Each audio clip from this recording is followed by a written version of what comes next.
on it, and a matte finish. Now, those are the first things you'll notice about it, but what's important about it is what it can do and what's inside. So let's check it out. So I said I wanted to move on from the matte finish right away, but I actually don't, because it's really nice. It feels much better. Now, this is a new kind of glass that Apple says is more durable, and it seamlessly goes into that camera bump. It's all one piece of glass, which should help with its durability. The other thing that you'll see on the outside is a new Super Retina XDR display. Now, what does all that mean? Well, it means that it can get even brighter. It can get up to 1200 nits, and it has a 2,000,000:1 contrast ratio. But I think most importantly for me, and maybe for you, is that it's 15% more battery efficient, so it should help your battery last longer. Apple says that the 11 Pro gets 4 hours more than the iPhone XS, while the 11 Pro Max can get up to 5 hours more than the iPhone XS Max.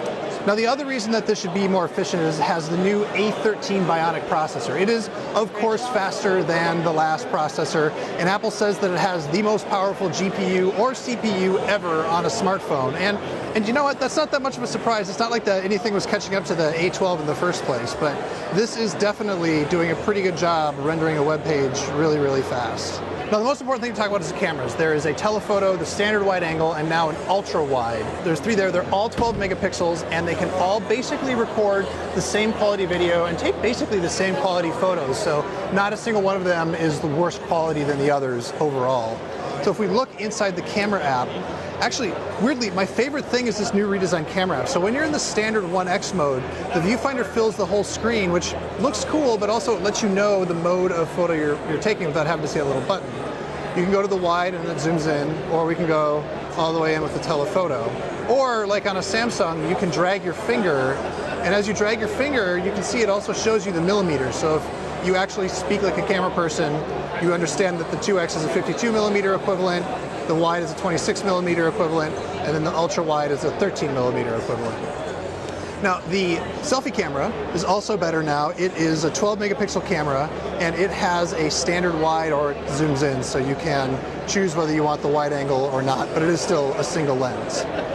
Speaking of the selfie camera, up here there's also, of course, Face ID. Apple says it's faster, but it also says that it works better at multiple angles, so you won't have to pick up the phone and look at it with a bunch of attention. It might work when you're just on your desk and you glance at it.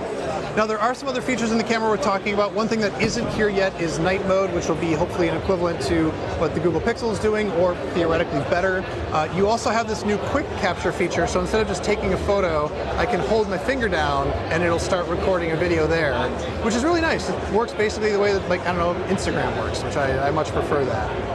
The other thing that it's doing is a whole lot more machine learning. So if we take a photo here, they're doing a lot of analysis of what's in the photo, which will theoretically allow it to pick up things like they showed, like sweater grain and so on.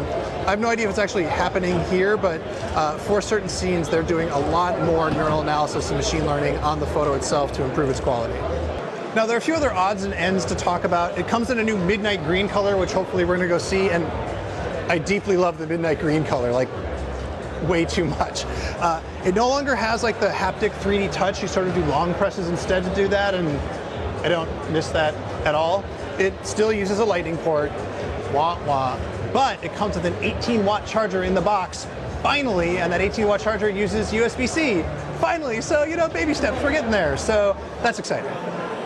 So this iPhone 11 Pro starts at $999. The iPhone 11 Pro Max starts at $1099. You can get different storage options to bring the Pro Max all the way up to, I think, $1,450.